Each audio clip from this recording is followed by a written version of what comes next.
That the only thing we have to fear is fear itself. Hello, and welcome back to a brand new Fear of God, literally and figuratively. This is the podcast exploring the intersection of faith and fear, where every single week, except the ones we don't, we discuss what scares us in order to find what saves us. Yes, this is the Fear of God podcast.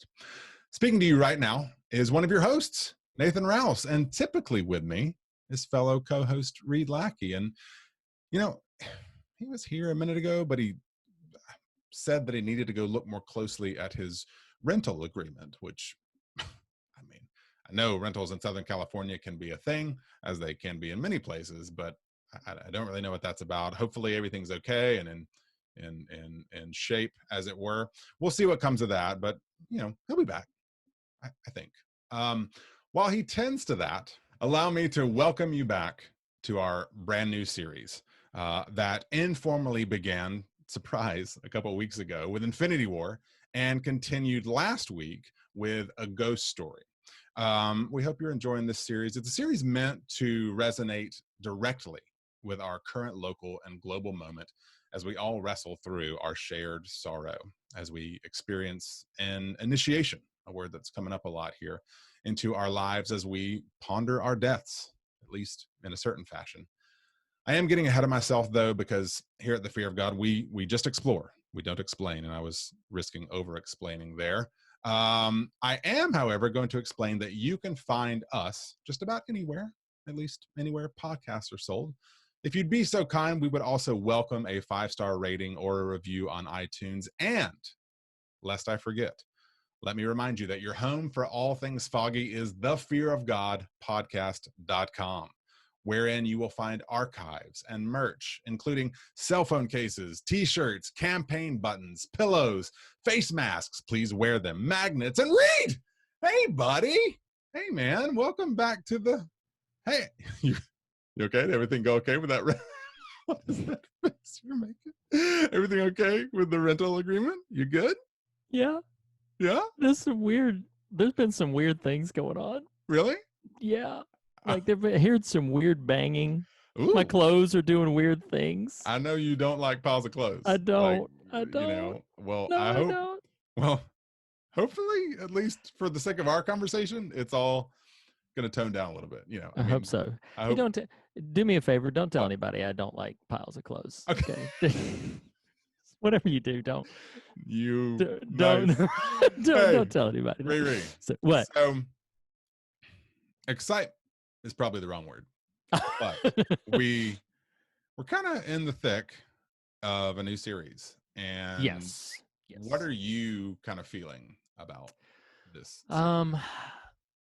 So I feel like it's weird. I don't want to get super heavy, super fast, but like even going through like the episodes of Leftovers that we talked about last week and the ones we're going to get into today, particularly one of the ones we're going to get into today. It's just been remarkable to me the ways in which some of the conversations that we have helped. I don't know what they're doing for our listeners. They're clearly listening. Thank you for the increased numbers, et cetera, et cetera. But the thing that it has really helped me with is just to come into these conversations and kind of properly contextualize the global trauma that we're dealing with. I had just put, as of this recording, it's been a while now as of the time it airs, but as of this recording, just had a very fruitful conversation like with my wife about how, like, listen, it's okay that you're not okay. Like, it's okay that we're just kind of going through these things at our own pace and in our own way. I can't remember. Has she watched Leftovers? No, she hasn't. And what's funny is that the first season, which, you know, as we've already kind of mentioned, the first season is really dour in tone. And because of that, when I was watching it, I actively thought she would not enjoy it. Now, of course, where the show goes, maybe a different story. But you know, this first season takes a little bit to get through. And so no, she hasn't watched it yet. Although we'll see. Maybe as this galvanizes me a lot, I might pivot her in. But no, I mean, I am excited to have this conversation. I really feel like it's an important one, if not for the listeners and for the people, it's important to me. So that's why I feel like it's just really been one that I'm grateful for. So the one thing that I want to mention before we kind of move on into that piece of it is listeners right now, because there are 3 seasons of Leftovers, and in between each of these seasons, we're going to take a brief little break. Go to fearofgodpodcast.com right now, tag back in on hashtag 2020 because the surveys for 2009 and 2010 are up, and we need your votes. Wow. So it's hard to believe. So, but 2009 and 2010, when we finish season 1 of Leftovers, which will not be long, we will be visiting your favorite horror films of 2009 and 2010. But you got to go vote on them. You got to tell us what they are. So go to fearofgodpodcast.com, follow the banner at the top, go to the surveys, and cast your vote for your favorite horror films of 2009 and 2010. But there's really only one more thing to say. What's that? What you watching? What you reading? Reach for the sky, brother. What you listening to? Wow. It feels like it's been way too long. I feel like it has been. It has been far longer than you've been like sitting on that. You're just, just for a little while, and then it just bursts forth. Yeah, go for it. Yeah, you know, that's exactly right. What was that image you just conjured of, like, it's the kid?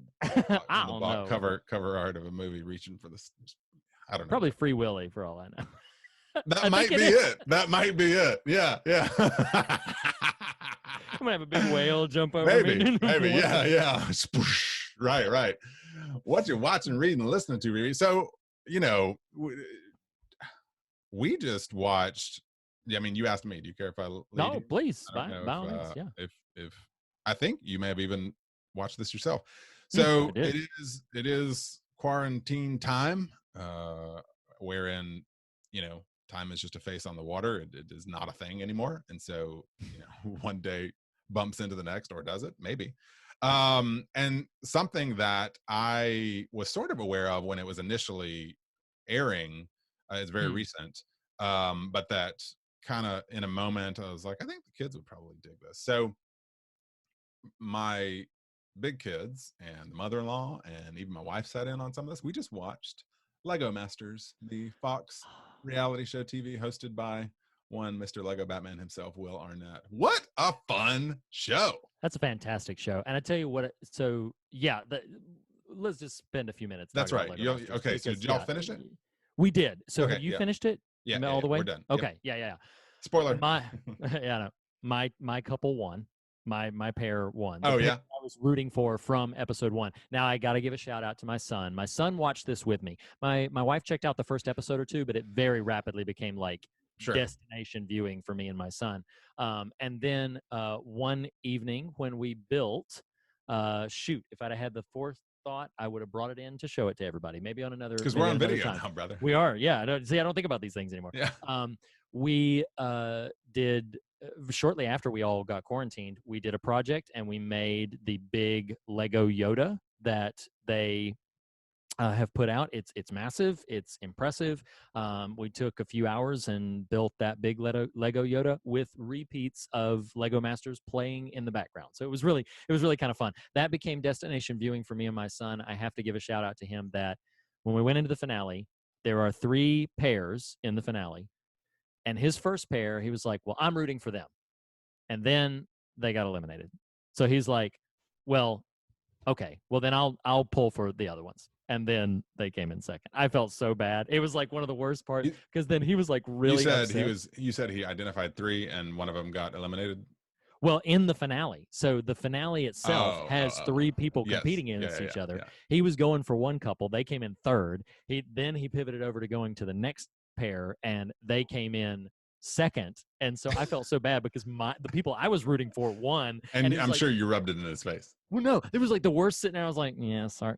Okay. Yeah, sorry. And I was like sitting here comforting him. I'm sorry my folks won. I'm sorry. Like wow. No, I mean, like, yeah, it was weird. So I just got to pour a cold one out for that. But no, that such a fun, energetic, creative, spirited shows. Some of those builds It was amazing. Were insane. I mean, just one of my Well, favorites. the very first episode, so, I didn't grow up with Lego, and so it's only been kind of through, I don't know, the last 10 years or so that it's really hit my radar in a profound way. Of course, I know what it is, but never really engaged it with any seriousness.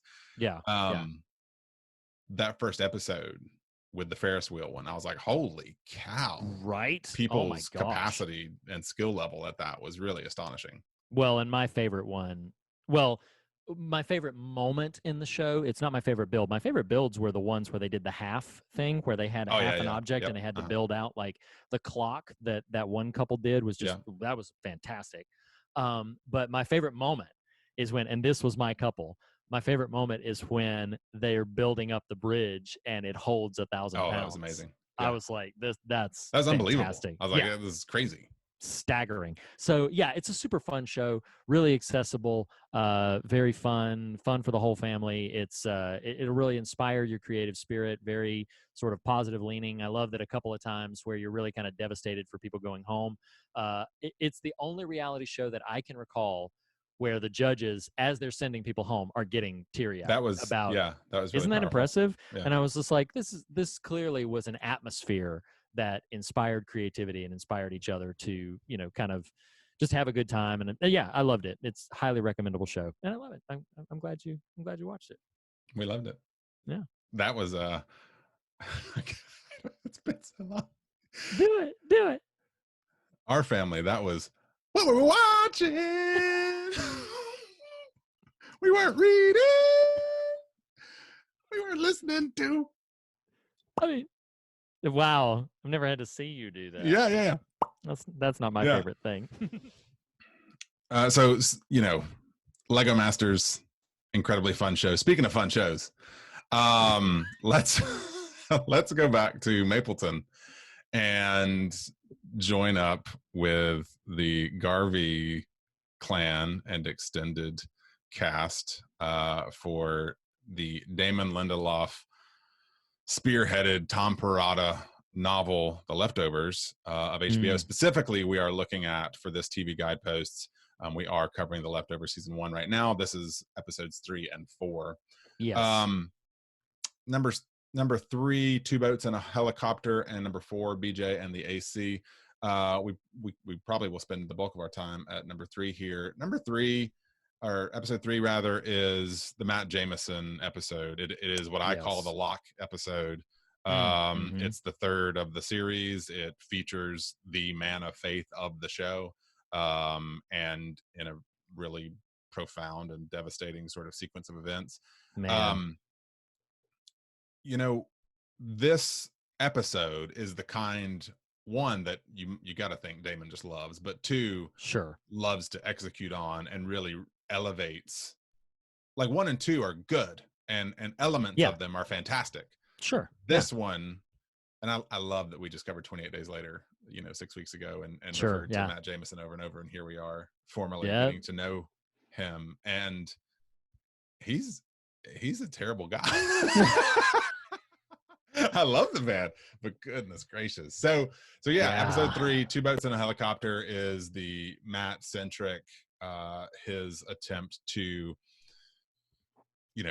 keep his church, effectively is the arc of the episode. I think we both had only seen the series in total once, right? So this correct. Yes, this is my second time through it. For you. What stood out for you in this episode that either you may have not recalled or were excited to revisit? So what's funny is I did not remember this episode going where it did until the moment that he goes in and talks to the bank, the teller at the bank, and I realized, like, oh, this is that episode, because man, the last 15 minutes of this episode is absolutely galvanizing. But there wasn't a lot. I don't have a strong memory of season 1. Like most of the things we've been experiencing, I'm remembering them kind of in real time as they happen, not so much that I went into it with this vast knowledge. I remember much more from season 2 when we get there than I do of season 1 or 3. So it's gonna be interesting when we go back through it. Matt Jameson is my favorite character in this show. So good. The entire show. I feel like he's the one with the strongest amount of complexity to his motivations, strongest amount of pathos, strongest amount of frustration. I feel like he's just the most interesting person. Not that the other characters are uninteresting, but he's the one that is kind of the most compelling, both his story, his actions, what he is and what he's all about. And Eccleston, He's so good. oh my gosh, he's outstanding. Yeah, well, go ahead. Let's contextualize it this way. So we don't want to spend forever on each episode. We've got a movie to get to and a guest, by the way, which I'll let you sort of prime us for that. But I feel like there's 2 scenes in this episode that are the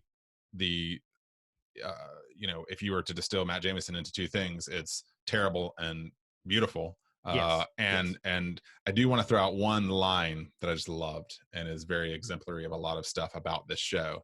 It's when he gets on the elevator with the clown. And as the door is closing, he says, "Guess you and me are going to the same place." Oh, and it's just this great, like, we've already seen the clown at Heroes Day in the pilot, so we know where they're going. But it was just this perfect bit of it's kind of scripting and sort of choreography. But the scenes I want to focus on, and you can add as much or as little as you want here. But I'll start with the terrible, and then we'll go to the beautiful. Okay, sure. The terrible, but an amazing scene is his encounter with Nora when we learn their relationship, and he's asking for money. She's kind of put off. You learn that he has been posthumously exposing people who got taken in the sudden departure as wretched folks, and is making this a sort of cottage hobby for himself. And it's just really sad. And this is where he divulges to Nora, his sister, that her husband, of whom the husband and her 2 kids were all taken in the departure. Listeners won't know this, but my brain is working really hard for the chronology where I sure, here. Right. So he divulges to her that her husband, Doug, was cheating on her, and that's the punch he leaves with her. And what's so kind of catastrophic about that moment is, and maybe I'm thinking about this in real time, I can't tell if he's not, I don't even know that he's doing it to harm her. He's actually positioning it as, I'm not going to expose you to the same sort of whatever that I'm doing to other people. I don't know. It's just really like in a vacuum. If you just watch that scene and try to assess, okay, what is this character like? You're like, well, that's a terrible person. Yeah. Well, I think the biggest thing is that he truly feels, in the context of his efforts, that that's a righteous undertaking. Oh, sure. Yeah. And I think that's crucial for the character being believable, is this thing he's doing about sort of confronting things like Heroes Day and confronting things like this is the rapture, that's, or it's not, right? That's what he's kind of saying. He's saying that it's not the rapture, because he's saying, these are not good people. These are not people to be lauded. These are not people that we, should just herald as the best among us. And there is a degree of nobility, or at least understandability, in what he's trying to do, to say, like, hey, let's not paint over the wrongdoings of these individuals. At the same time, the way he's going about it, I love the moment that happens later in the episode where he's like, I think I can see why you're getting punched in the face. The casino worker. Yes. And so when he tells Nora, to your point, I don't think there is malice to it. I think this is just, hey, I haven't told you this, but here's the deal. And it's devastating. He says to her, it's the one story I'll never publish. And I'm just like, oh my gosh, it is this mix of terrible, but Eccleston has this ability in his facial expressions to land on a look that just captures so much tension in what he's doing. Like, I wrote down a few things. So specifically, he conveys so many conflicting emotions. The moment he finds out Emily got better, but then finds out that it was before they prayed for her. Yeah. the moment that he's asked to baptize, you Well, know? that's that's what I was gonna say. In these two scenes, it's like the Nora hymn scene and then the baptism scene, like that. Oh, That I um I remember a decent amount of the arc of this season. I had forgotten that moment, and so yeah. you had learned previous to that scene that the work of Matt Jameson is to try to keep, or at least of this couple episodes, is to keep the church open and in his sort of ownership. And so no one's attending, no one's coming. The sudden departure has turned us all into a completely different version of religious than we were previous to it. And then you have this kind of 20 something, maybe 30-year-old new father who walks in, and the line is, how long does it take to do a baptism? And to your point, Chris Eccleston's face is just this amazing, I wrote down this amazing blend of joy and knowing. Like he just so much gets sort of translated in that moment. Absolutely. The other big one that I wrote down was just one of my favorite reactions. It's from a scripting moment, from a construction of the scene, when he wins the money, when he wins the big jackpot, because they've thrown that flag on it that like she's possibly jinxed him. So the way that his face is sort of real tense and uncertain, but then breaks out in that big smile. Yeah. Oh my God. It's wonderful. Yeah. It's great. Yeah. It's so wonderful. Well, it's interesting. I want to throw this thematic idea at you, and I don't really intend it to linger long here because that's not what it's for. But as I was watching it this time and pondering, Matt to me is a fascinating counterpoint to the sudden departure. Like this episode specifically, like the sudden departure occurring to people is sort of propping up this, what if you had no idea that what you loved would be taken away in, let's say, Nora. Right. And then you've got Matt, whose story centers on this church, and it's that conceit is, what if you know full well that this is going to be taken? You know what I mean? It's this really kind of interesting that this episode just sort of lives in. Like, what if absolutely. you know this is going to be taken from you? How do you approach that? Right. Versus the Noras of the Leftovers universe who don't know at all. Well, and it can't be ignored. I had mentioned to you earlier. So the episode is called Two Boats and a Helicopter. And I know the answer to this, but for listeners' sake, like, do you know where that title comes from? Like, you and your leading questions, Lackey. My leading questions. You got that detective's hat on. No, yeah, that's right. I know the rough reference. Yes, I mean, it's been a while. So I heard it as a joke. It's got a little punchline. It's a very brief story to tell. There's a story about a town that is being flooded, and there's a preacher who climbs to the roof of, I've heard it sometimes be his house, sometimes be the church, and he's climbing up there to not drown. A man in a rowboat comes by and says, "Here, get in, preacher, and I'll rescue you." And he says, "Well, no, the Lord's going to save me." Then a man in a motorboat comes by and says, "Here, preacher, get in quick." And he says, no, the Lord's going to save me. And then a helicopter comes down, lowers a ladder and says, "Please climb up, And he says, no, the Lord is going to save me. And so then the preacher dies. And when he gets to heaven, he confronts the Lord and says, like, "Lord, why did you not save me?" And the Lord says to him, "Sir, I sent you 2 boats and a helicopter. What do you expect me to do?" Right. And so that, in the context of this episode, is so much about, like, is the Lord helping? Is the Lord opposed to him? And it's fascinating because to go, that whole casino moment is so incredible. It's stunning to me, the way the scene is constructed, the way it narratively pans out. And then you think he's about to get robbed by that jerk in the parking lot, but then it pivots into like, oh, nope, I actually had forgotten that he murders him. Right. Oh yeah, which is devastating in its way. And then he gets back, and to have it all be ripped out from under him because of a momentary act of good Samaritanship is there's a lot of complexity to what this we probably should have just done a whole Fear of God episode on this episode of The Leftovers, because there's a lot at work in this one. Yeah, too much to really unpack in these brief sort of assessments. But my final note on it is just when he gets to the bank, he's like, "It's only 10 minutes," and he tells him, like, it's only 10 minutes, and the guy's like, "That was 3 days ago." Right. And you realize that he's been in that coma unconscious for 3 days.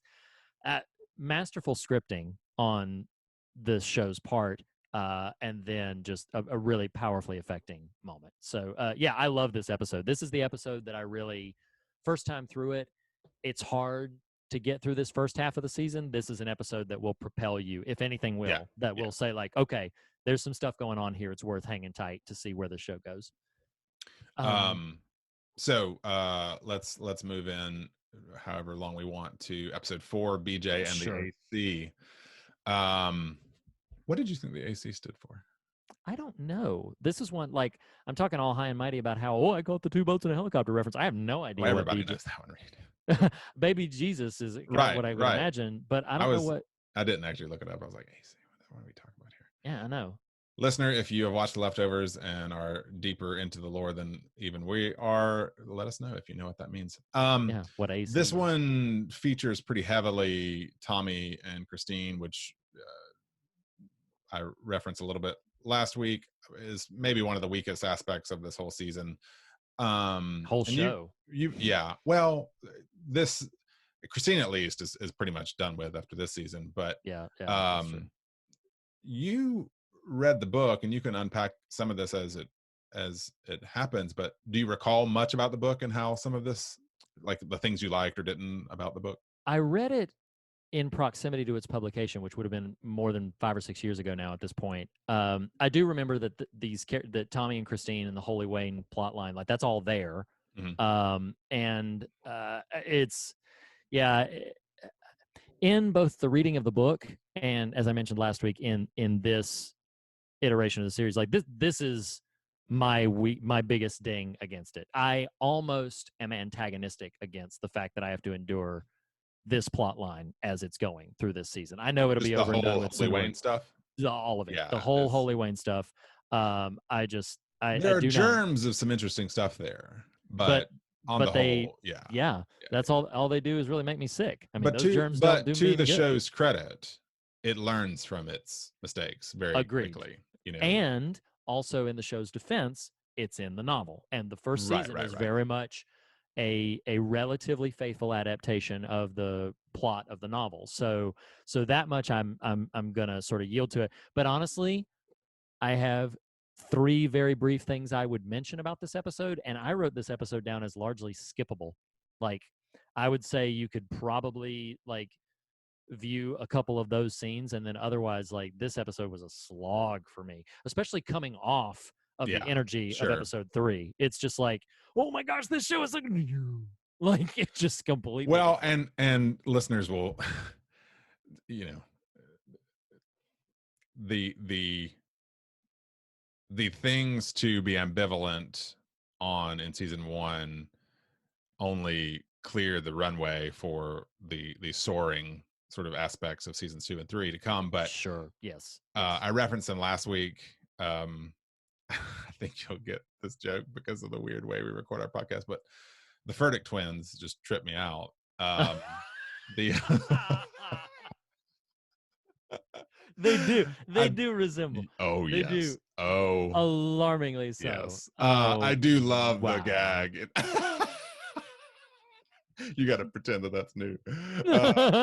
On a ghost story. I do love the gag when Kevin pulls them over and he says, "Which one of you is the smart one?" And they're both like, there's this real uncertainty.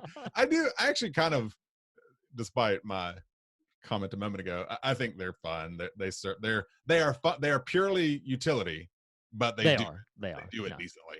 I got a genuine chuckle out of when they've dropped off baby Jesus, and then he's like, no, stop. And he's like, and he starts to drive, and he's like, no, wait, stop. When Garvey's watching them from like, they're trying so desperately to do this clean getaway, and they have this moment where they just have to struggle with it. I don't totally disagree that a lot of this episode is kind of middling as far as the overall stuff. I do love, because I responded very strongly to the Lori Kevin dynamic in season 1. I think it's a very powerful scene when she's with Meg delivering the divorce papers. It is. I'm sorry. I don't mean to cut you off. No, I'm just identifying it as that's one of my something rich about that episode. Yeah, that's one of my 3. That's one of, like, if I were going to mention 3 specific moments that I think work really well in this episode, Lori delivering the divorce news through Meg because the guilty remnant won't allow her to speak. That's one.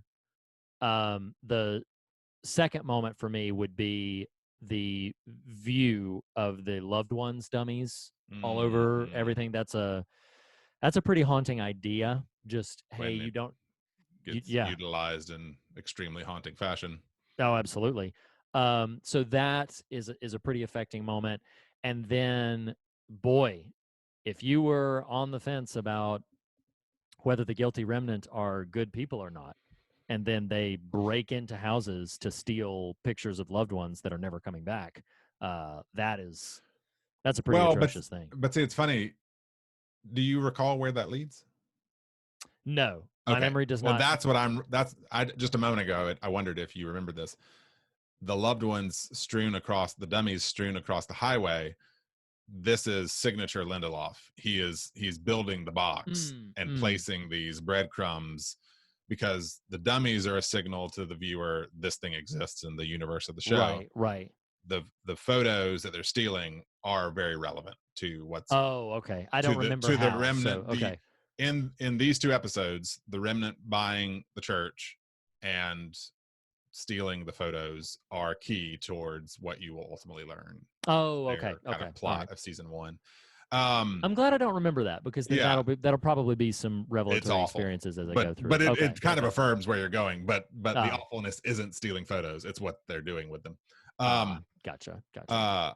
So I do want to, as a final note here, I kind of love, for an episode that centers on the baby Jesus doll, that feels a little weird, right? It feels like an odd thing to build the episode around, which means it must mean something.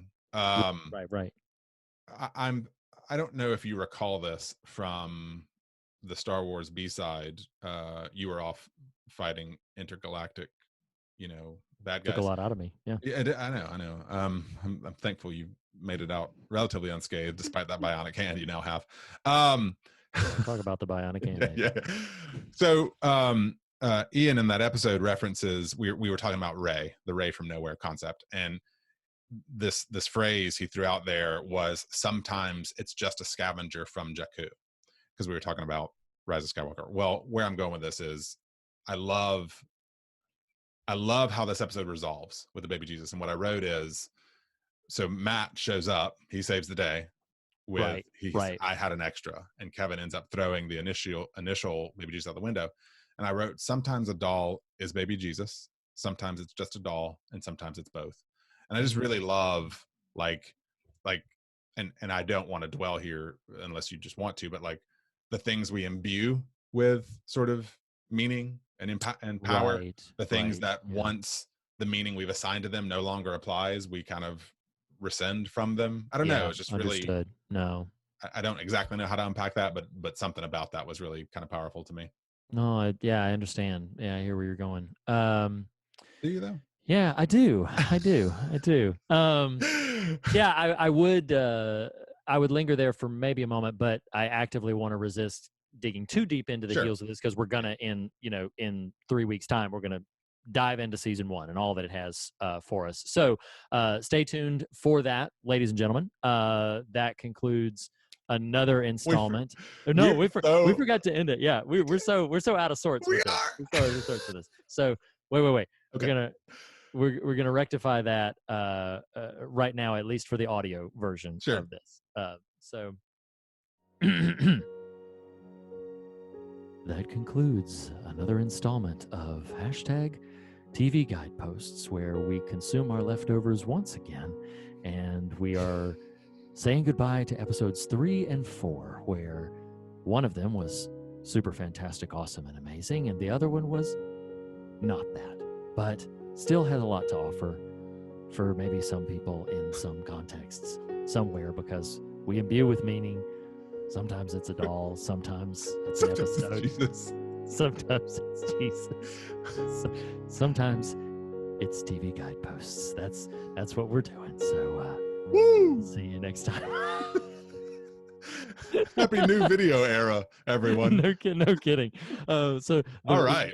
Yeah, we're gonna have to figure out how to make that work. No, for you're video, good. if we even Why do. don't you tee us off? We've got Okay, two whole okay. sort of things here. Why don't you tee us off for what listeners can expect in the next Absolutely. So what we're going to do, we recorded this a bit out of time, but we are going to, after this brief momentary break, we are going to be diving into a film from 1980 called The Changeling, directed by Peter Medak and starring George C. Scott. For that specific part of the conversation, we invited our friend of the show, Bill Oberst Jr., back to converse specifically about this film, and it was his first time seeing it, and we think you're really going to enjoy where the conversation goes from here. So we'll be back in just a second, and you'll have a conversation about The Changeling. So we'll see you in a minute. All right.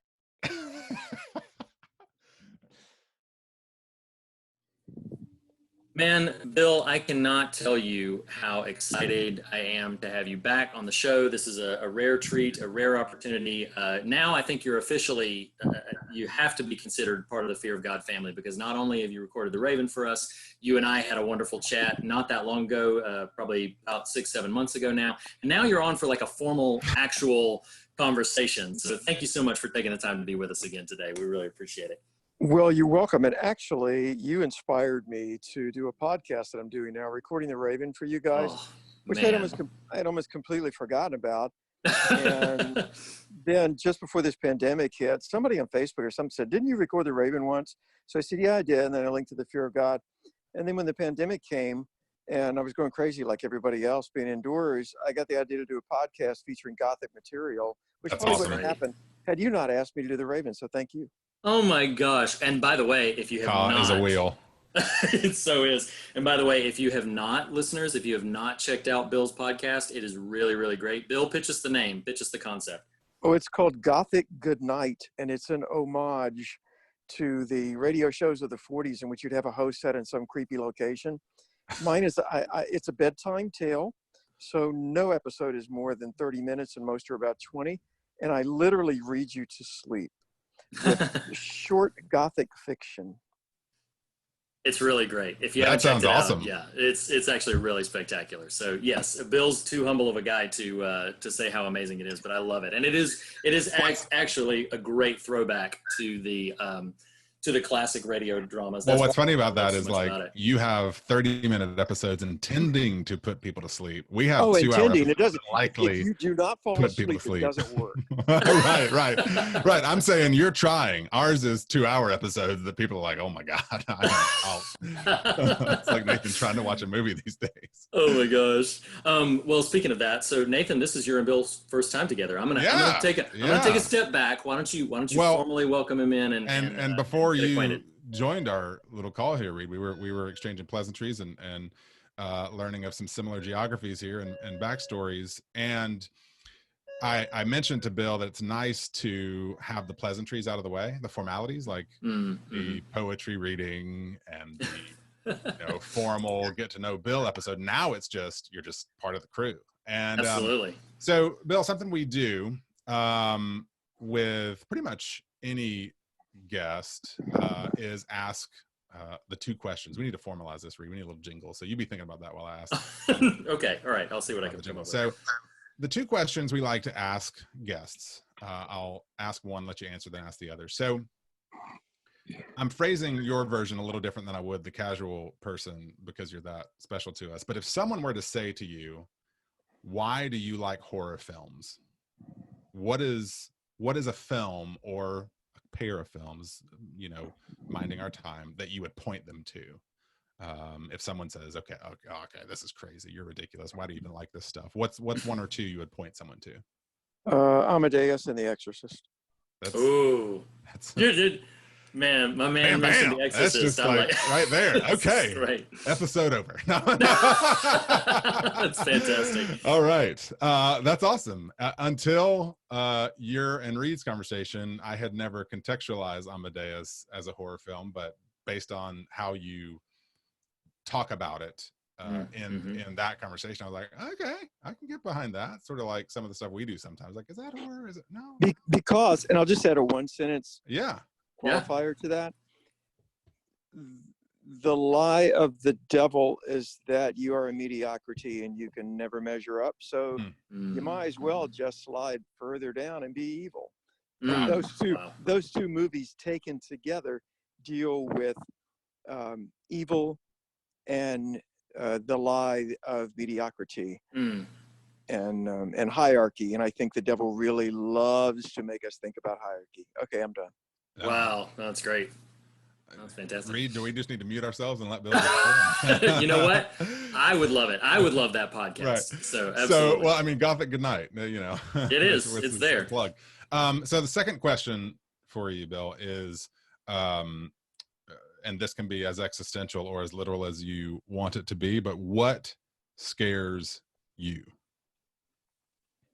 Not mattering. Ooh, that's a good answer. That's definitely existential. Really? Yeah, that's a great answer, though. Reed, when he got asked this question a couple years ago, he said a pile of clothes. I did not. It was not that shit. No.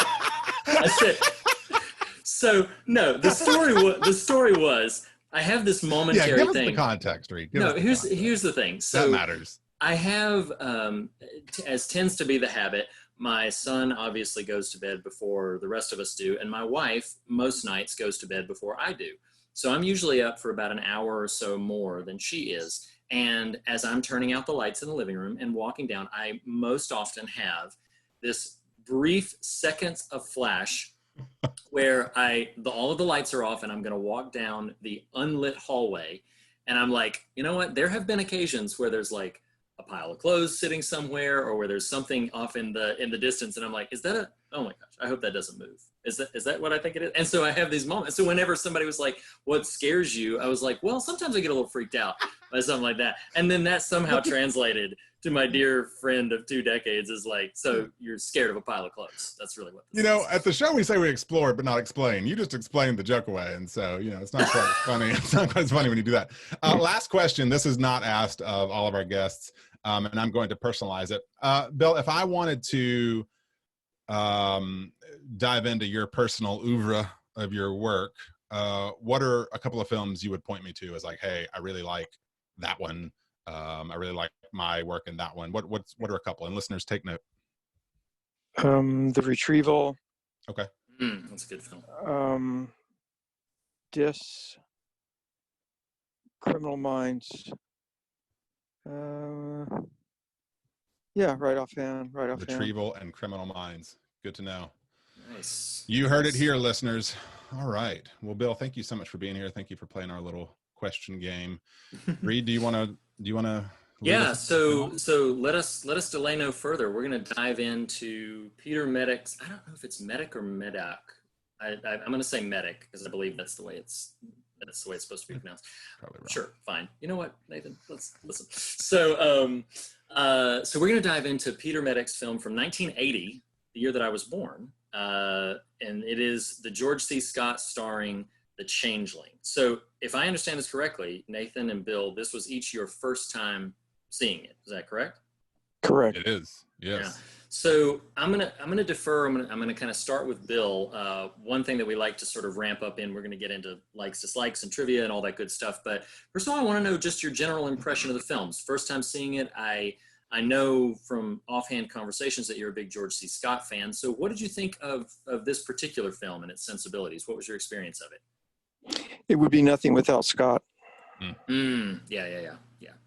He's got such a charismatic gravity to him that it's remarkable. I feel like whatever he does, he is able to sell it and infuse it with a sense of believability that is really remarkable. He's one of my favorite actors. Even in films I don't like. You may have seen this, Reed, but I was just doing some reading on the film, and of Scott, the director it went through a couple of handoffs in terms of director before it landed on Medak, and Scott's reputation preceded him, and Medak was concerned, like, is he going to be difficult and that sort of stuff. And the only time he presented as quote unquote difficult was when on set someone knocked over the chessboard that he had been playing against himself for like weeks. Like on set, there was a chessboard that he'd just been, yeah. Like that was the only time he really showed. that. That's interesting. I hadn't heard that anecdote before. That's pretty Yeah.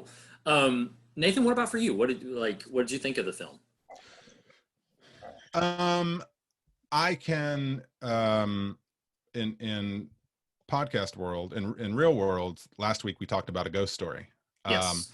And watching those two in very close proximity to each other did not help the Changeling a whole lot. I didn't think it would. Yeah. And which is not actually really intended as slight to this particular film, just kind of an unfortunate comparison. But he's fantastic, of course. It had a lot of Omen vibes, just kind of the sort of datedness of it and the energy kind certain of elements it. of the score too. Yeah.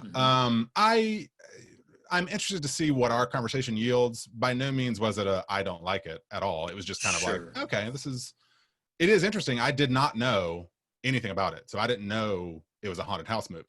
Oh, okay. So from that standpoint, Bill, I will often choose, if I'm unfamiliar with the work, to not watch a trailer, to not read anything. All I know. Oh, me too. I get infuriated when I'm going to watch a movie and somebody else is going to watch it and they're like, oh yeah, Wikipedia did and it was filmed in Portugal. I'm like, shut up. Yeah. That's exactly right. What are the tax incentives in Portugal? Just come to a piece of art. Yes. And let the art do what it does. Absolutely. So I'm a big fan of that methodology as well. And so sometimes that can hurt me, actually, because I'm unprepared and so kind of have to wrap my brain around something I'm unexpected. But for this one in particular, it was neither good nor bad. It was just kind of like, okay, I don't know what I'm getting into. Regardless, Reed, you asked, what did I generally think of it? I generally thought this is decent. It's one I respect for his work, and I will give it some credit to your I'm scared of a pile of clothes experience. I'm just gonna keep rephrasing that in as demeaning a way as possible. I appreciate condescending that. a way as possible. Yeah, no. I will say, to its credit, as little as I felt scared in the watching of it, once I was done at about 11:30, I was like, now the lights are all off and I have to go upstairs. I have to go upstairs like in the dark, and I had a bit more haste to my return to the bed. That's fair. That's fair. So I think there is the tracking of public opinion on this film is really interesting, because when I was younger, I want to say maybe 10 to 12 years old, there was a distinct sort of like push for the Changeling as this big underrated gem that everybody needs to see. And I remember when I first saw it, which I would have been probably about 11, 12 years old. When I first saw it, I remember thinking, wow, this is a really exceptional film. I loved it. I still regard it as one of my favorite sort of ghost stories, haunted house stories, as it were. But I have noticed that time, at least from the articles that I'm reading and stuff like that, has tended to position it a bit dinged down. I don't know how well it's aged. Some of that may just be the mechanics and the sensibilities are a little different. Some of that may just be the, just there have been a lot of really effective haunted stories, and maybe that's all there is to that. And that's all, that's the reason that popular opinion is sort of waning a bit on it. It remains, as I said, one of my favorite movies, and I've rewatched it probably 4 or 5 times now, and I am very fond of it. Though I have to admit, aside from a couple of very deliberate scares, which we'll get to, my favorite aspect of it is George C. Scott, his performance, what he brings to the entire sort of menagerie is my favorite thing about it. Before we get into too many specifics of the film, I got a couple of trivial bits to cite. Nathan, I don't know if you've done some reading or homework on this one, but I have like just 4 or 5 small little things to mention here. Fire away. So it was loosely based on a real story, which I did see that, yeah. Yeah, which is interesting to me. Presumably, there was a man who rented an estate house, and then while there, witnessed several inexplicable phenomena. One thing leads to another. He calls in a medium to have a seance. They uncovered a potential conspiratorial murder of a child in another home. That real house, the Henry Treat Rogers Mansion in Colorado, has since been demolished. So who knows what... That the real story happened at. I did read that. Yes, that the real story happened. Because yeah. Fascinatingly, the You're gonna love this. Oh no. So, well, one, the trivial bit I was gonna throw out is that in the film, that's just a facade built onto a house, right? Like they found, I mean, so the visual of the front of the home that you're seeing in the film is just a facade that was constructed. Right. And most of the interiors were connected sets. Though it's hilarious. If, like me, you know nothing about this movie and thus don't know you're getting a haunted house story. So Bill won't know this, but Bill, I'm in sales in my sort of normal life, as it were. And so I'm at homes a lot. I'm at other people's houses a lot. And so I see a lot of houses.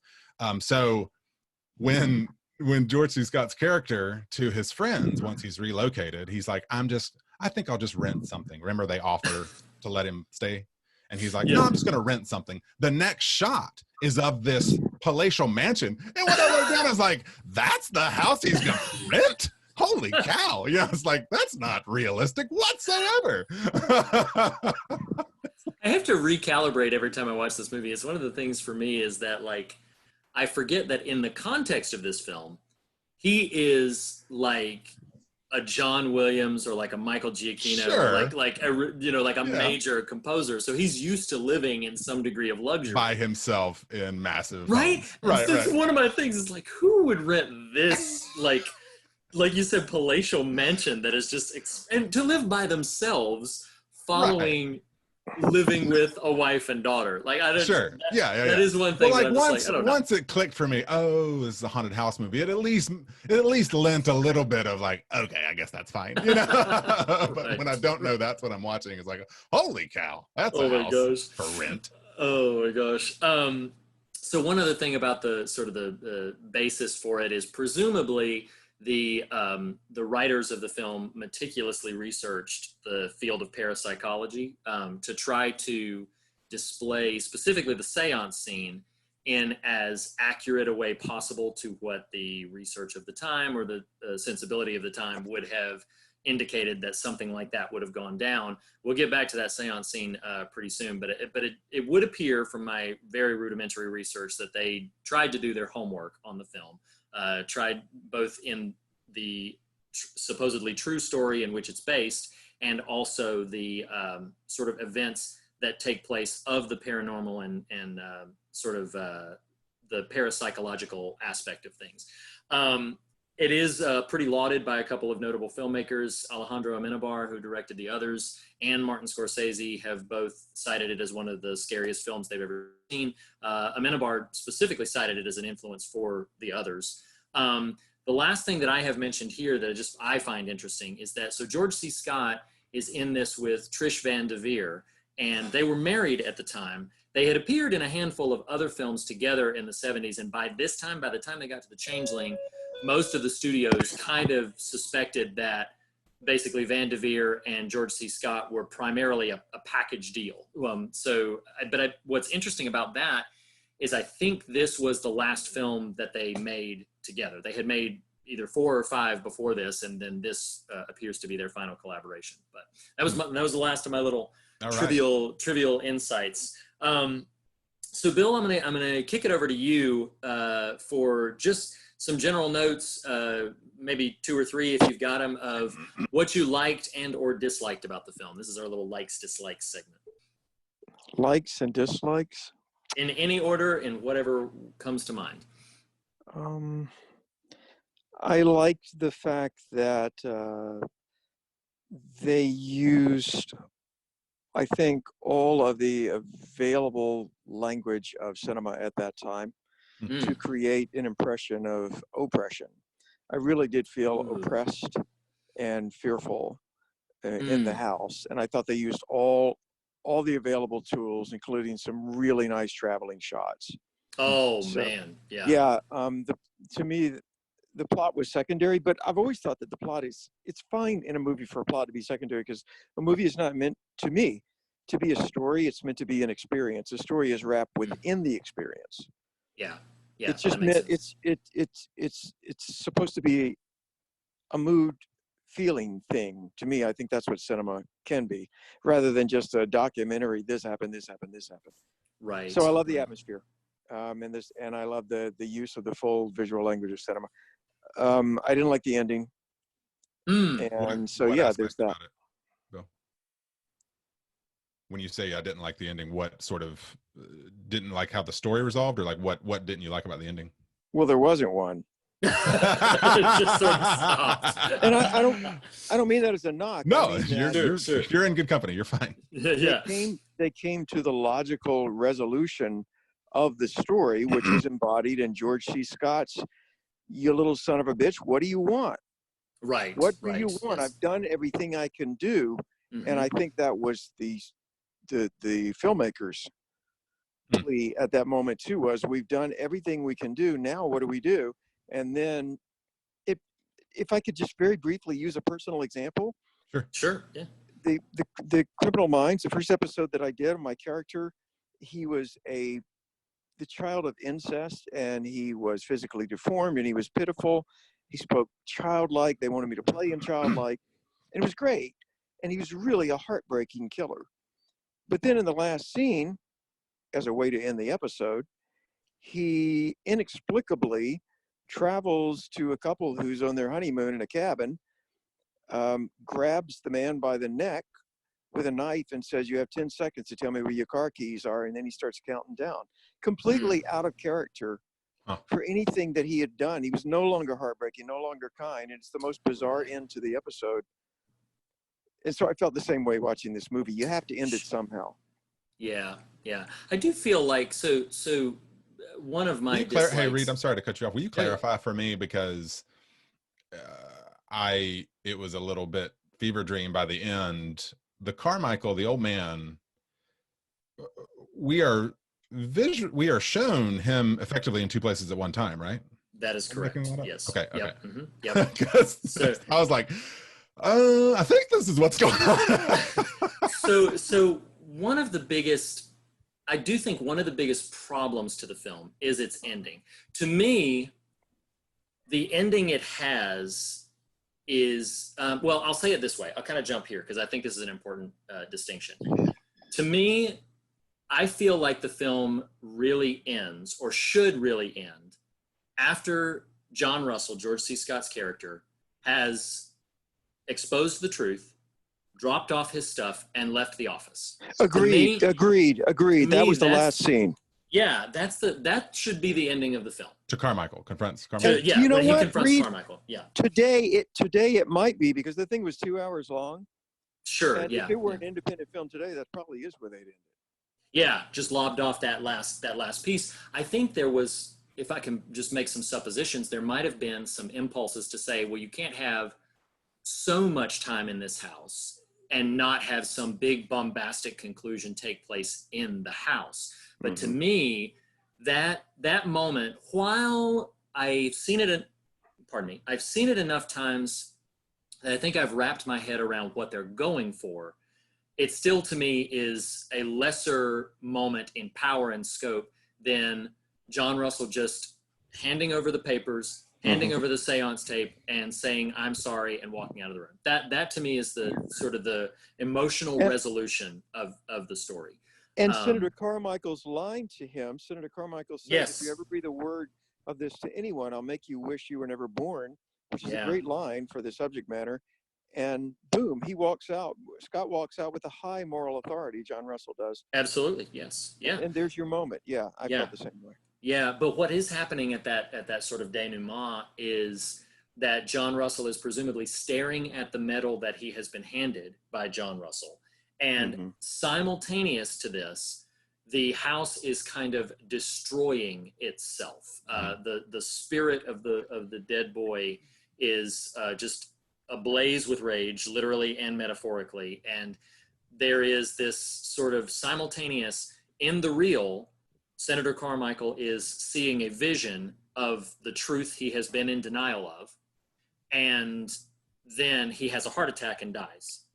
But why is he ablaze with rage? He wasn't rageful up until that moment in the movie. Right. He just wanted help. Yes, and I think that's the other piece, that if there were a different pass on this film, I feel like some of the rules need to be more firmly established. The powers of this spectral being are like limitless. He's somehow able to turn over the detective's car and like kill the detective's car when the detective's not even in the house. He's somehow able to. That was confusing. Yeah. Right. He's somehow able to summon the astral projection of Senator Carmichael and, you know, do all that while setting the house ablaze and moving things around with, you know, his mind or his essence or whatever it is. So I think if there were a different sort of sheen on the film, they should have established some of those parameters a bit more effectively. As it stands, some of those shots are still effective. Some of them still sort of create the sensibility that I think they're going for. So I don't completely mind them, but I think they don't hold up under tremendous logical scrutiny. You press on them even just a little bit and they begin to kind of crumble. So if somebody were to say, hey, there was a lot of really good stuff there, but yeah, I didn't like what were they all adding up to? I wouldn't blame them when I was really pissed when the wheelchair is chasing Archie Scott's wife down the stairs, because I'm like, why are you doing this, ghostly kid? She's done everything to help you. Yes, exactly. And there is something, perhaps when we get to theme, there is something that I'm going to bring up that stood out to me this time around that maybe won't be a defense of the film, but is at least a reading I'm bringing to it that maybe might unify some of that. But it's a bit of a stretch, I'll say right out the gate. Well, let me ask this. So, sure. As Bill already referenced, it is 2 hours. I watched it a little late. I did watch it all, but a possible dislike I had that I'm open to y'all correcting me on if it's there to be corrected. So one, again, if you know nothing about this film, it opens with George C. Scott and a wife of his wife, the character's wife, and daughter pushing a car that has clearly been immobilized somehow up a snowy embankment of a mountain. And it felt like a Simpsons episode in my head. It was just like, because again, I don't know what this movie's about. All I know is the title and George C. Scott. Right. And so I'm like, oh, I know George C. Scott, they're going to die. Right. Is it going to be right now? Like I'm picturing these like, you know, like, is the car going to roll backwards over them? Like just stupid stuff. Right. And then like within minutes, like, oh, that happened, you know, it was a very dramatic feeling or pivot there. So I guess what I'm pivoting to as a possible dislike that I'm open to correction on, you know, was I as attentive as I maybe should have been, is there are moments where it feels like, is it John Russell? Where John Russell's character. The John Russell character is inhabiting a different story. Like I didn't feel as much in my one time viewing this that the actions of the character are driven by the loss he feels at the beginning. Thus, it had the feeling of, well, how necessary or important was that for us to see? Right. No, it absolutely makes sense. So it's a really dramatic passing in the first 5 minutes. Sure. Well, and one of the things that I've seen is like there's this really weird, if you can visualize, I'm going to try to describe this the best way I can. If you can visualize two triangles that overlap and they are like one triangle kind of starts at one side on the left side, and then as it thins to its point, the other one is kind of building. That's the way I feel about the story of him with the loss of his wife and daughter, and then the story that is taking place with this sort of changeling haunting that's happening. Right. I feel like the first half of the movie focuses really heavy on that, and then there's this connecting point. There's a very specific line that the psychic medium that comes to his house for the seance says that that the spirit is trying to reach out to him through that loss. And so there's a connecting point right there. Yeah. But once that is made, then it feels like it's only the changeling thing. There's no emotional resolution to John Russell's loss. He doesn't gain a sense of catharsis to I'm glad to hear you say that, and it wasn't just my foggy brain at 11 o'clock. No, I definitely think that's something that I think could be very fairly criticized of the film, is that it loses a bit of that. Really, it makes something that in a different piece might be completely substantial, more utilitarian, where now it's just the thing that makes this house that reach got out him to him. To rent the house. Yes, exactly. Even got him to rent the house, and then even got him involved in this whole like uncovering this mystery, as it were. I will say, so there's a line that's going to come up when I talk later in theme, but I love this line. It's one of my favorite lines in the film.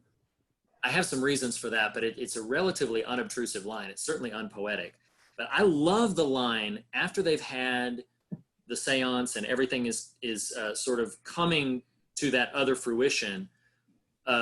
John Russell is sitting down with Claire, the realtor, and when he's sitting there, he says that the lady at her office, which the name, I didn't write the name down. Yeah. That she said the house didn't want people. He says she's mistaken. Whatever it is, it's trying desperately to communicate. Yeah. And there's something about the way Scott delivered that line and something about that line being there at that moment that always galvanizes me a bit. It's something about, like, in most haunted house films, there would be some element of like, oh my God, we got to get out of here. Or, that it's really more about sort of escaping the threat. And there is something to that line and its presence at that point in the film that I do love, because it does sort of propel the latter part of the narrative to say, like, wait a second, this is not a house trying to get rid of people. This is a house trying to reach people. This is a house trying desperately to be heard. And again, that'll pivot back into where I'm going with theme. But I did love that line. And I love my last sort of big before we, mention some other things or possibly move on. I do love that John Russell's character, his ultimate goal in this situation is uncovering the truth rather than extorting, advancement or blackmail or anything. He does just sort of adopt very quickly this persona of just, I want to get at the truth and I want to expose the truth. Don't need to profit from it. Don't need to even have notoriety from exposing this truth. I just want the truth to be told in the appropriate place. And there is something, from a character standpoint, there's something pretty noble about that. And there's something that really endears the character of John Russell all the more to me for having that approach to what he's after. So that's all I had for likes, dislikes. Bill, Nathan, either of you have anything else you want to mention before we move into the scares this film has? Well, I would just add that the whole thing taught me never help ghost children. I'm seriously, I'm not helping ghost children because you can't do enough for them. It's like, are we talking about children. real children or ghost children? Because I've got enough. 3 that agree with you. If I dig up a house, go down in a well and find your bones, and that's not enough, I'm sorry, I can't help you. It's like you just need the ghost don't adults. Come whispering to me. Don't come speaking through seances, and don't come with your help, Father, help me. Because I'm not listening. No, it's That's true. Hysterical. Like I know what real kids are like, or living kids. Like if this is going to be at all like that, yeah, I'm good. Not doing this. Oh, in doing this. The spirit of that note, I kept waiting in the middle run of the film when all this wackadoo starts happening at the house of John Russell. I kept waiting for Randy Newman to start singing "Strange Things Are Happening to Me." Wow. I've got a Buzz Lightyear on my bed. Woody! I think that's a wonderful observation. That's great, Bill. Let me just glance real here. No, this is just me making plot notes, story notes. Sure. Oh, sure. I did love, for the theater people in the house, George C. Scott may not know how to play the piano, but he can take a fall like he knows what he's doing. That, I rewound that. I was like, that was a hell of a fall. Good on you, George, when he's on the phone and he hyperventilates. Absolutely, and then he just passes out. You know, George C. Scott was like, no, I got this. Good. Wide shot. Like, no, George, we can do a couple of composites, cutting close. That's so funny. You know what's really funny? I don't remember the exact year. There is it was in proximity to this chronologically, but like at one point he did a one-man stage presentation, and I forget the name of the play, but where he played Clarence Darrow, and it was a one-man stage show, and it was in proximity to the filming of this, so like, okay, all of these sort of classical techniques are in his mind. And you can tell we're all theater people. That these are the things that we zone in on. When I'm like, I stood up at that. I'm like, dang, that's a professional. None of this green screen garbage. Oh my gosh. All right. So getting into a couple of scares. So Bill, again, as our guest, I'm gonna allow you to sort of lead the charge on this. Was there any particular moment that stood out to you that was like, this was pretty creepy, or this was pretty scary? Well, certainly not the ones they wanted me to be scared of. Anytime that I sense a filmmaker wants me to be scared, I absolutely turn away and fold my arms. I will not allow you to manipulate. Speaking of children, Bill. I'm just kidding. Yes. There were two moments that truly horrified me, and one was the drowning of the child.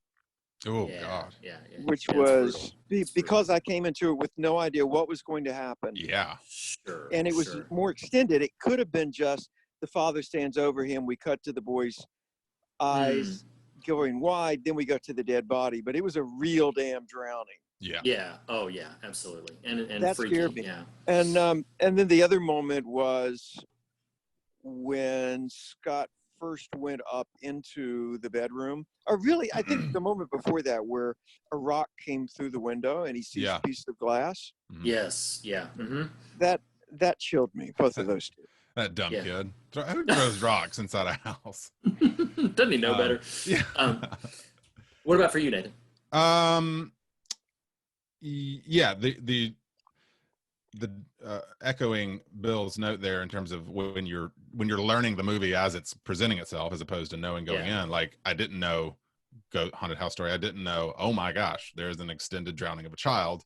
Like, it just keeps going. So that was pretty rough. I thought the seance was pretty intense. The one that kind of made me jump the most in terms of just like, arrested me was honestly the mirror crash at the end. Sure. When he's staring into the mirror, which, to Bill's point, is clearly telegraphed. But again, I just wasn't thinking about it. Like, oh God, right. Creepy face in the mirror. And there are some manipulative techniques, like obviously during the seance, which I do think by and large the seance is a pretty effective scene. The moment when that whole silvery obelisk that they've got is pivoting, but then what creates the jump is the glass shooting off and crashing into the wall from across the way. Like that, I remember I was like, whoa, okay. It's like I've seen the movie a few times and I could not quite remember, like, oh no, I forgot that's what happens here. I do feel like something about the actor who is delivering the actor playing the medium, who's delivering the papers and the pages, that cold deadpan stare and just that monotonous voice is, I find it really, really effective. The other aspect to it, and still for me, sort of the pinnacle of just pure fright. Bill, you made a point earlier that they kind of pulled out every trick of the trade to get it to be unnerving. When he's listening back to the recording and begins to hear the white noise projections of, like, the ghost will whisper no before the medium said no. But then at one point when the ghost is just talking and the recording is just the child's high-pitched voice and that extremely rapid tracking shot that's just flowing all the way through the house. Probably every time I see that, I get a few goosebumps, because just that whole effect of this rampant, frenetic spirit crying out in this high-pitched sort of cherubic voice, always stands out to me as something that's like, that's a pretty effective, for me at least, that's a pretty effective little chill scare that I think is hard for me not to be pretty unnerved by it. The last thing that I wrote down in my little scares bucket was, I don't even know that it's really so much a scare. I just love it. I love the thick, hollow banging sound that they have reverberating around through the house. It sounds to me like a cathedral door slamming. Like I love the thickness of it. I love how encompassing it is. So I don't even know. I do think that it's pretty awful when you connect the dots of what it is. Right. Like, oh God. Right. Yeah. Terrible. And the reason that again, story-wise, the reason I love how thick and encompassing it sounds is they seem to at least have taken a moment's account into the fact that banging is what it would have sounded like underwater. I know that's grim and horrific, but sure. That's what that banging would have sounded like if it were magnified by taking place, underwater, or that kind of sound. Actually, what's interesting is now that I say that, I think water dampens sound. I don't think it. We won't. Don't think too hard about it, Reed. You know what? Yeah, like I'm gonna need to go away, rewatch the movie, come back, just a minute. But so just strike that. We'll edit all of that out. You don't have to be an expert on everything. just most things. Right. So that was the last thing I had in scares. Does anybody else want to mention anything before we maybe sort of dip our toes into some deeper waters? You and those water references. Wow, it's saturated. Oh my gosh. I mean, was it scary? Was it a little silly? Was it a little of both? The wheelchair chasing Claire, it was pretty wild. It was like, okay, all right. It's pretty wild. Yeah. I mean, they definitely picked a good wheelchair. That's a scary looking wheelchair. She sells it so hard. Dude, she tries. They're working. Yes, she tries very, very hard to sell. He falls like a pro. She sells being chased by a ghost wheelchair like a pro. Oh my gosh, this is not scary, but something that George C. Scott, I don't know whether the affectation was his choice or the director's choice, but something that I love while he's listening to the recording and the cigarette just falls out of his hand. That's a very small touch that I really, really love. Like, he's smoking a cigarette, but then suddenly he's so all encompassed with this thing that then the cigarette just drifts out of his hand. And I love that small little touch. I thought that was really great. I'm gonna take a second here, and Bill, again, I'm gonna defer to you, but I'm happy to kind of lead the charge. I've got something that this is something that, as we say every time this occurs, I don't know that what I'm gonna scratch at thematically can be rightly considered pure text of the film. I think a lot of it is something that I'm bringing to it, a mindset, a mentality, but I don't want to be too presumptuous. I want to give you an opportunity, Bill. Was there anything, as you were watching it, as you were sort of thinking about it after the fact, that that you would take away to say, hey, I think this is part of what this film's trying to scratch at, or what it's trying to say? It's okay if there's nothing, but if there was something, I want to give you an opportunity. No, I've been in too many movies that reviews say are exactly the opposite of what we all were trying to do. But I'm not. Yeah, I'm never going to venture a guess. I'm interested in what you have to say. Okay, sure. So something stood out to me this time around, and I want to say, before I get into this conversation, I want particularly the three of us to feel as free as possible to, just sort of unpack this, push against it, explore it if we want to. One of our mantras is we explore, we don't explain. Feel what you want to feel about this. But here's what stood out to me. The conceit of the film, for those who have never seen this film, a brief summary of the plot or my thematic idea is not going to make any sense. George C. Scott loses his wife and daughter in a tragic accident. He's a noted composer, very famous composer. He moves to Seattle from New York to take a teaching job, a professorship, and presumably to compose, to just sort of get away, complete change of scenery. While he's there, this house is haunted. You begin to, as the film unravels, begin to realize that the house is haunted by a spirit that is the spirit of a child who was murdered by his father.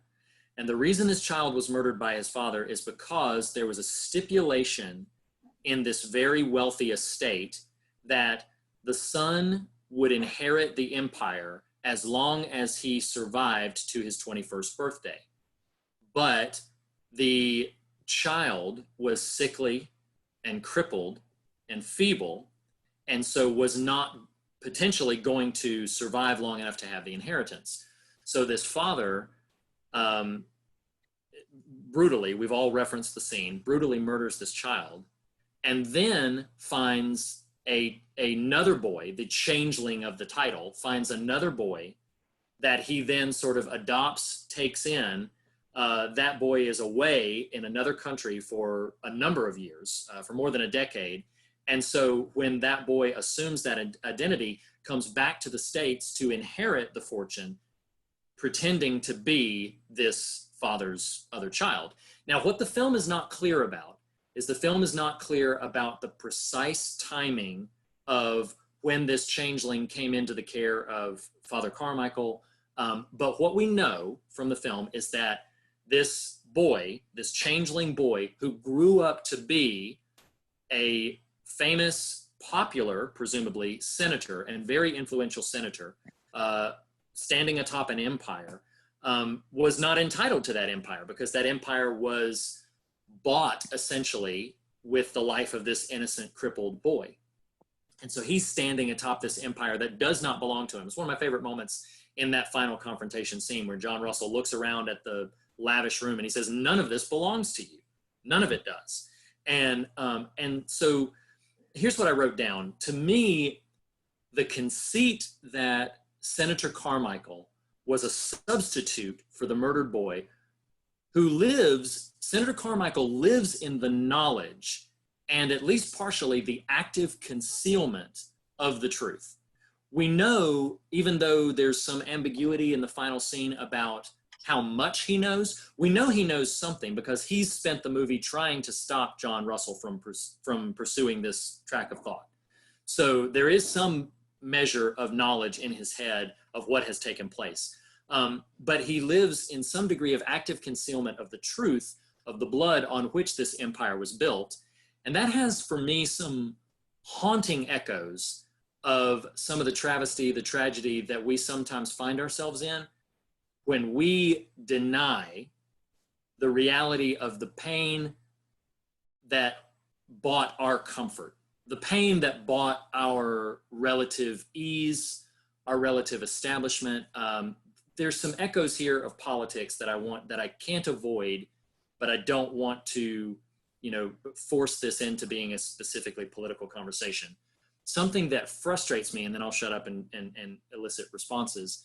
Something that frustrates me tremendously is when people, and it can be on a national level or it can be on a personal level, when they adopt an air of superiority or an air of entitlement that lacks gratitude or recognition or any version of acknowledgement for the pain, again, and in many cases, the mountain of lives that cost it to get them here, to allow them to live in this state of empire in which they live.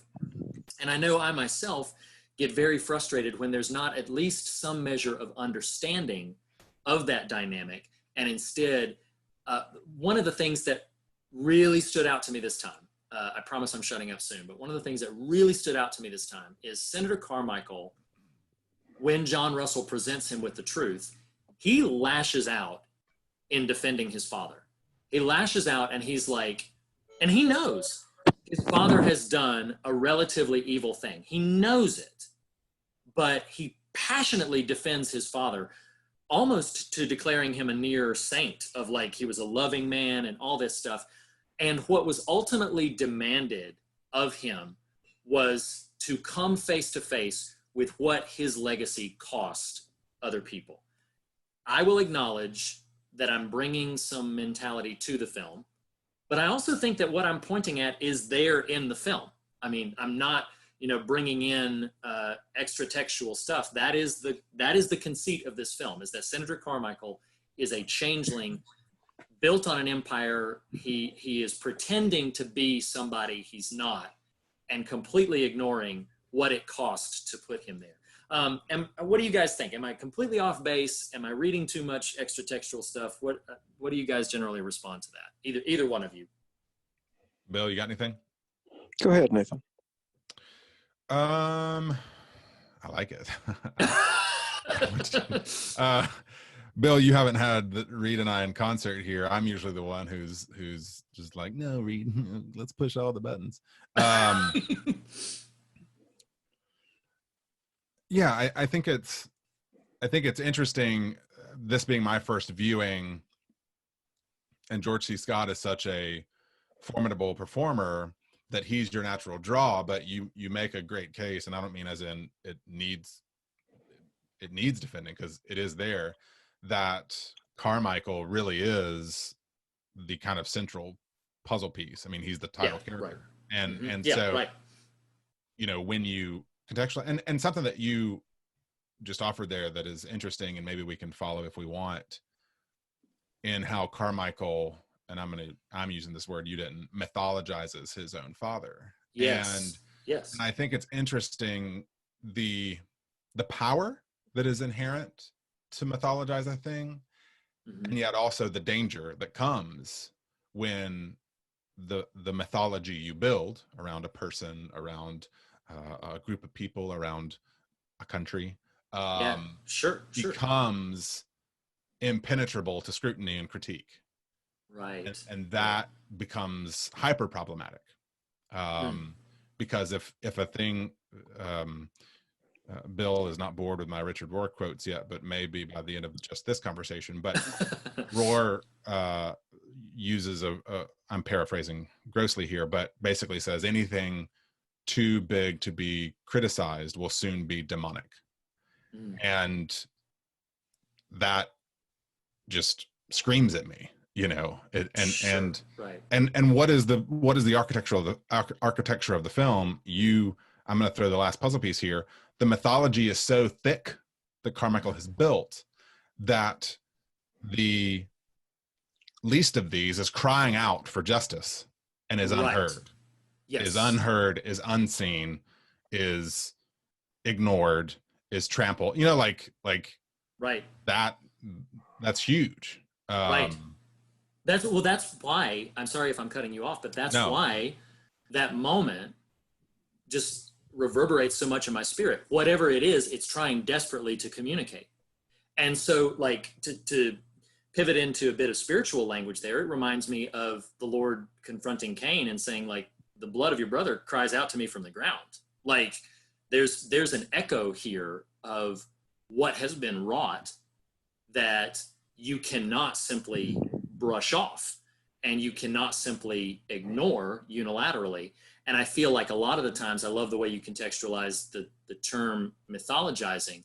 A lot of times we build ourselves up in entire landscapes of history and entire landscapes of attitude and manifest destiny, to use a really volcanic sort of connection, that says, like, this is who we are supposed to be, and this is who we truly are. And I do believe in the depths of my spirit that there are the least of these crying out for that, you know, like, look, we will not be forgotten. We will not be, as much as we, and I think rightly so, sort of railed against the outbursts of the child at the end. There's maybe a degree to where it says, like, look, I'm sick of this. I'm sick of not being heard. And now I've been given a voice. I've been given an outlet. I will scream it until I am heard, until I am acknowledged. And I don't think, I just want to be real intentional about the fact that I don't think the Changeling is that high-minded. This is just something that stood out to me that I do think is present in the elements of the film. But I don't want any listener to think that I think this is what Peter Medak had on his mind when he's making this movie. This is just something that stood out to me as I'm watching it. Bill, but if I would add, as somebody who's been involved in 180 movies, maybe like 5 of them good. More than that. Come on now. No, but that's the great thing about art. When you make it, you have to surrender it, and it means what it means. So I don't think you have to at all say, well, it doesn't matter. This isn't what he meant. It doesn't really matter what he meant. He's not here. Oh, right. Yeah. And even if he was here, it no longer belongs to him. Yeah. No, I agree. I like what you're saying very much. There are 2 things that come to mind as you were talking, and one is about the attitude of not understanding where your benefits of power and wealth came from. And it reminded me of a great biography of Robert Kennedy. It was called The Last Patrician. And that was the premise of the writer, was that not Bobby Kennedy himself, but his era was the last generation of great wealth in America, which intrinsically included, for children who are growing up in this wealth, you have a responsibility to society because you have been given this gift. And then the other thing, to move forward, is something you said about when beliefs become mythologized and the danger of that. And I love that quote. What was it again? What was the demonic quote? Whatever effectively, give me a second to is beyond criticism. Whatever is too big to be criticized will soon be demonic. Yeah. So I use Oswald Chambers, my utmost for his highest, for my devotion. 30 years now I've been using it. And every I try to go to other ones, but I stick with him because he's a hard ass and I like it. Right. But there's a page, and every year when I hit it, it challenges me, where he says, and I'm paraphrasing him really grossly, but go through all of your beliefs and discard as many of them as you possibly can. And what he's saying is, in his case, because he's strictly talking about Jesus, he says, strip away everything except your belief in the Christ of history and the Christ of faith. Not your beliefs about him, but your belief in him and in the redemption and the atonement, which he says is the cross is the linchpin on which all of time and history turn. Right. And that's of course, that's a very strict Christian point of view, but you could take that in a larger sense and say, sure, all of the things that you are quite sure of, see how many of them you can be unsure about, and feel how liberating that is.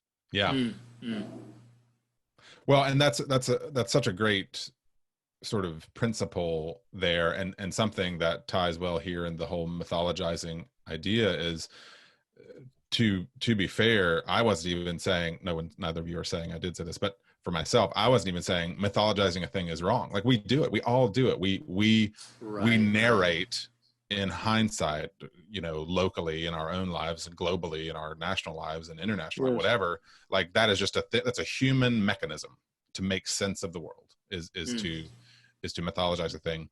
But to the Chambers reference there, what I love about that, and something, it's funny, like, I've had this thought gurgling in my spirit for a couple of weeks now. It's definitely been during sort of shelter in place time, but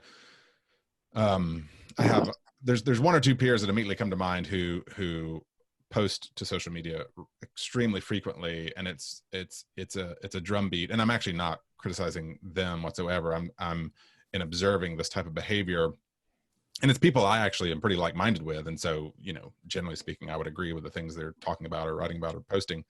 But I was joking with my wife about this. Like, one of them, like, literally the editorial he'll put is just the word bad. It's like an article, and it's like, bad, like, this bad too. Like, okay, I mean, like, we need a little more like substance to chew on here.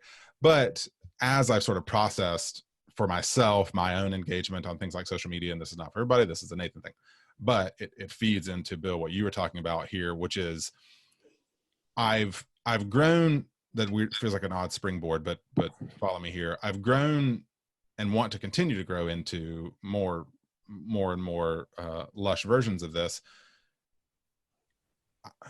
I've grown disinterested in convincing other people of just about anything. And in fact, what I have wanted, and in some meager fashion think maybe I've done here and there once or twice, 2% of the time, is to change my own mind. And I feel like, if to your Oswald Chambers sort of idea there, which is strip it all away, right? Like, unlearn, like because that's when you're left with the good stuff. That's when you're left with the only thing that will sustain you, is if you can if you can set aside all these identifiers, all of the personal mythologizing you've done over a lifetime, that has through social conditioning, through church conditioning, through what have you, the ability to start putting those things down doesn't mean you don't actually end up picking them back up. It just means you find what needs to be continued to be held. Does that make sense at all? Oh no, it totally does. I've referenced this. I don't know why the scripture keeps coming back up, but like every time this conversation about like sort of tearing down our myths, tearing down our comforts, all those kind of things, I keep echoing back to Jesus telling the people after the riot in the temple, tear down this temple, and in 3 days I'll make it rise again. And he, of course, we know is talking about himself and his resurrection, but I think there is something very crucial about that rhythm of occurrence, that like, tear down this temple and then I will make it rise again, is not just about, oh, you're going to need to grow or evolve, or you're going to need to have some version of newness to add on to what was already present. No, it's like, no. We're going to be moving through death. And then we're going to be moving through death into new life. And that's going to be the hardest of things, because to die, that means everything has to go. That means it all has to be subject to the cross and subject to the tomb, and it all has to pass. This is going to be like, y'all invite me on here and neither of you ever let me talk. Sorry. No. I'm not criticizing you. I'm criticizing myself, because I'm like, wait, I got more. We promise we'll let you speak, Bill. You just use this phrase, and Bill, the three of us are recording before even the launch pad for Read and I, the Fear of God, are currently in a series, and that series is about death and dying. We launched last week. This episode will release the next Tuesday from now. The Friday before it. No, I'm sorry, it's 2 Tuesdays from now. Regardless, the opening salvo of this series is about mourning and about loss and about dying, because of the moment in culture we're in. And Reed and I, we just really felt passionate, like we just need to talk about these things. And it's interesting, Reed, you just said about dying, again referencing Roar and this notion of initiation that we reference on Infinity War. They refer to initiation as a death before dying, like learning how to die. And I think because your scriptural example of the temple is just, it's too big, right? It's big for our brains and our hearts and our spirits to kind of be like, sure, okay, well, but that's Jesus and that's scripture and that's, first century type stuff. Okay, well, sure. But life itself is many deaths, right? Many, M-I-N-I, and our ability or not to embrace those things. The Carmichael isn't wrong for being at his station. Period. He is wrong because he denies where his station originates. Right. Right? Yes. Like, yes. No, it's not about don't be or do X, Y, or Z. It's about recognize what emboldens you to even be able to do or be X, Y, and Z, and how you doing those things or being that thing affects others in like fashion. Yeah, no, I totally understand. I'm just going to sit in silence and hope that Bill jumps in and read. Bill, what else you got? You hear my clock chiming in the background. Oh, that's okay. It adds verisimilitude. Yeah. What would justice have been? Carry it forward. Pretend that Senator Carmichael said, I wanted to do the right thing. What does he do? What would be the logical outcome of it within the world of the movie? It's a fantastic question. Yeah, I think if I'm going to take my first pass at that, I think obviously he's going to bring this truth to light and share it with the world, and potentially forfeit whatever inheritance or whatever station as a senator, as a man of influence that he would have previously enjoyed. Forfeited to whom? Good question. Perhaps just does it matter? I don't know. Yeah, no, that's a good question. I'm not sure. Maybe a new figure would come up. There's obviously nobody to give the wealth of the empire to. Maybe go back to the people, but that's a real beast to try to logically navigate. So yeah, that's a really good question. It's a really good question. I'm not sure. Well, but I think what your question sparks for me, Bill, as I think about, there was a political event a couple years ago that was all over the news and all over the headlines, and what it echoed in me was how ill-equipped, especially men, are at loss and relinquishment of power, maybe career, maybe money, maybe perception of power, career, and money. And why I think your question is so great is it does invite that exercise, that sort of spiritual even exercise of like, okay, one, what does it look like? You use the word justice. What does it look like for me to practice justice in life? Like, what does that look like practically speaking? And part of it looks like at least being conscientious of and scrutinizing how my life is propped up by others' experience and choices and actions. We're in a very particular moment in time where the phrase essential workers is such a, echoes through our world, and the world itself is putting down and dying in a lot of ways. But again, that's getting way too global too fast. But for me, it's assessing, okay, what does it look like to lose? And how am I okay with that?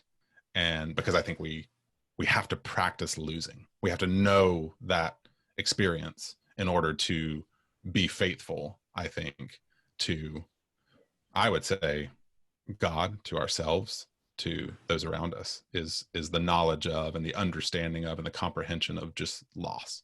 And we're really bad at that. Yeah, I couldn't agree more. This feels like a nice moment to kind of wind things down. I don't want to, if there's anything that either of you have that's really burning that you want to say, then I want to invite you to say it with no reservations whatsoever. But if not, then we can pivot over into our metric. Bill, Nathan, you good? I'm just proud of you. I'm proud of you, Reed. I was like, well, Bill's our guest and Reed loves this movie, so I'm just going to get out of the way. So good on you. It's a good little theme you sort of wrangled. Well, I appreciate it. Changeling. Hey, and you know what I'll say, like, I didn't work for it. I will say that it was, I think it's there. No, that's why I'm saying like this particular viewing, and Bill, we say this so many times on the show. It's like, once you watch movies knowing you're going into a conversation like this, it really does pivot what you take away from the movie versus when you just sort of watch it for entertainment value, which is its own, it has its own merits. But I've seen this movie 4 or 5 times. Never did it jump out to me until preparing for this conversation that this was something inherent in the plot. So yeah, there it is. So with that in mind, we're going to pivot over to our very specific metric, the fog meter, where we rank this film based on its fear measurement and its God measurement, its scares and its substance. So on the fear measurement, I'll go first. We're going to rank these, Bill, on 0 to 10. And I think fear for me, I think that seance scene and the listening to the recording after it is pretty effective. The drowning scene is pretty harrowing. I think it is dated, but I think some of those moments still make it effective enough for me to give this a 7 on the fear measurement. Nathan, what would you give it? I part of me thinks George C. Scott's commitment does a lot of heavy lifting. Sure. That said, I mean, like, I wasn't joking when it was over. I was like, how fast can I get up the bed and get my contacts out, my teeth brushed? I'll go with a 6. Okay, Bill, how about for you? 0 to 10. On a big screen in a dark room with no other tabs open, 8. Oh, nice. Yeah, I love the qualifiers. That's perfect. You can't have Facebook open on another tab, and no. You won't get it. No, absolutely. But and for this, the 2 reasons that Reed pointed out, the writing, the sort of automatic writing that she did, as her husband, who obviously had done this many times and knew what was going to happen, and he pulled away the paper. That was she intense. Never hesitated. She just kept writing. That creeped me out and really got into my skin. And the monotone of him saying, "What is your name?" and she writes, and he just says, "Joseph." Oh man, yeah, right. And him listening back, the cigarette fall, the creep up the stairs. Yeah, definitely an 8. Yeah, nice, good. For the God meter, its general substance, I am really torn because I do feel like what I brought to it was text of the film. I didn't have to pretend something was there that wasn't, but I do think there's a lot that just sort of, gleamed out of it that maybe wasn't inherent in it. I'm gonna give this a 6 on the God meter, its general substance factor. I think that feels fair. Nathan, what about for you? 5. I think 5. Okay. I think I'm in full agreement. Once you started painting that picture, I was like, yeah, that's there. I just don't think the movie really knows it's there. Right. I think that's fair. Yeah, sure. So yeah, I'm gonna go with a 5. Yeah. How about for you, Bill?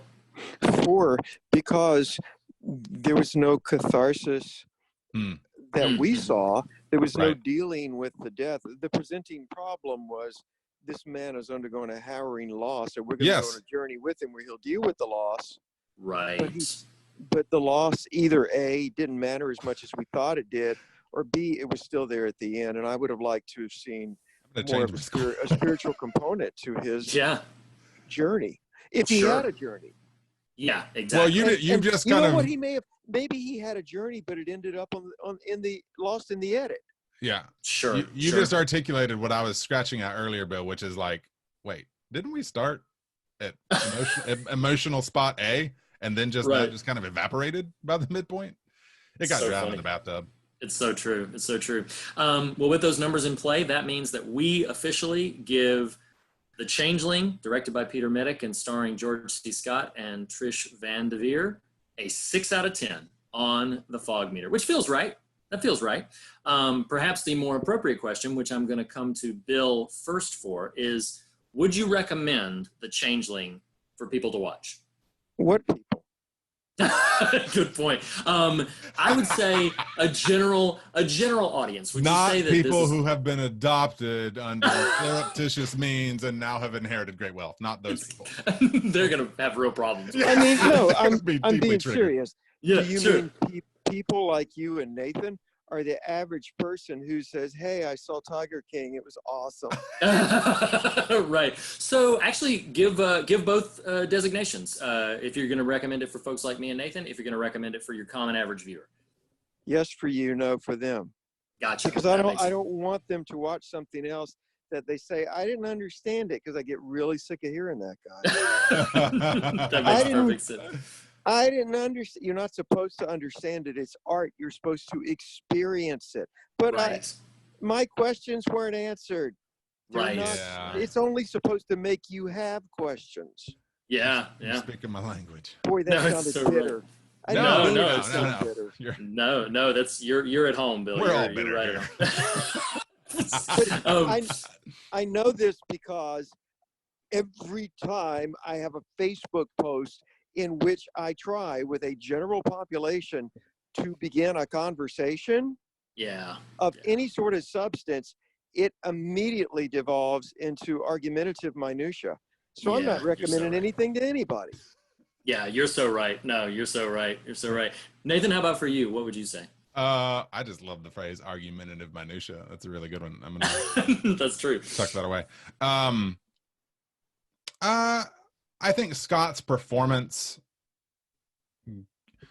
it'd be pretty half-hearted, honestly. I think it's worth watching because it's part of the canon. It's worth watching for his performance. Otherwise, there's been a lot better, more interesting versions of this in the last 40 years. Yeah. Well said. Yeah, I don't disagree. Yeah, I don't disagree. And I think my recommendation is going to be very specific, even more specific than we've gone before.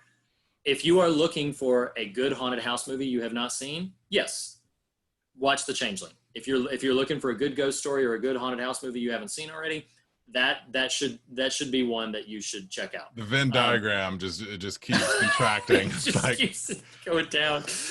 But I'm with Bill and with you, Nathan. It's like, to the common viewer, I don't know that it's really that accessible. I don't know that it's really that rewarding, beyond its admittedly very visceral frights there in the middle of the piece. So, bit of a middle ground recommendation from the three of us right now, which feels appropriate. Well, I want to thank you very, very much, Bill, for coming on the show again. We really appreciate having you. Thanks for what you brought to the conversation. We're going to have you back at the next opportunity we can. But Bill, before we sign off, where can people find you? We talked about your podcast. Pitch that again. Where else can people find you and what you do? Well, I want to thank you for having me, because this was very cathartic, because I was able to be grumpy. Yeah. In fact, I was so grumpy that I said, no, I look really bad and I don't want to be on camera. and then I was allowed to be grumpy about the movie too, and Children Ghost. So thank you. Absolutely. What's hilarious about that, Bill, is I was worried because you and Reed had already connected and have been kind of friendship connected for a little while now, and knowing your knowledge and general breadth of the horror field, I was like, man, I think Reed really likes this movie. If Bill really likes this movie, I'm going to feel real out of place if I'm ambivalent about this movie. So I'm glad you are welcome to be grumpy, friend. So if despite all of that churlishness, which is another one of my favorite words, and nobody uses it anymore. That's a good one. Despite all of that, That's a good word. people wanted to find me, all they have to do is just look for Bill Oberst Jr. That's my name on everything. And I even joined TikTok the other day. Wow. Oh, no. I expect to see you dancing real soon. Yes, I'm literally on all available platforms as Bill Oberst Jr. Awesome. Okay, perfect. That sounds great. Thank you for being here, Bill. Sincerely. Thank you. I really enjoyed it, guys. Yeah, this was a real blast, and we'll have you back. And listeners, next week we are traveling again in this series, this #Remnant series. We are going to be looking at one of the few, if not the only, Persian horror films. It's available on Netflix for you to check out. It is a Speaking of a small Venn diagram. Exactly. It is a film called Under the Shadow. Go into it as blind as possible, but check it out before our conversation next week, because that is where we will be heading. Bill, thank you so much again for joining us for this conversation. Nathan, thank you as always for having this conversation with me. And as we say on every episode, the fear of God is the beginning of wisdom, but not the end of the conversation. And in that spirit, we encourage you to fear nothing else and be on your way rejoicing. We'll see you next time. See you next week, guys. Bye. Bill, thank you. That was awesome. Bill, it was great, man. Thank you so much. That was the best conversation that I've had on Zoom ever. Zoom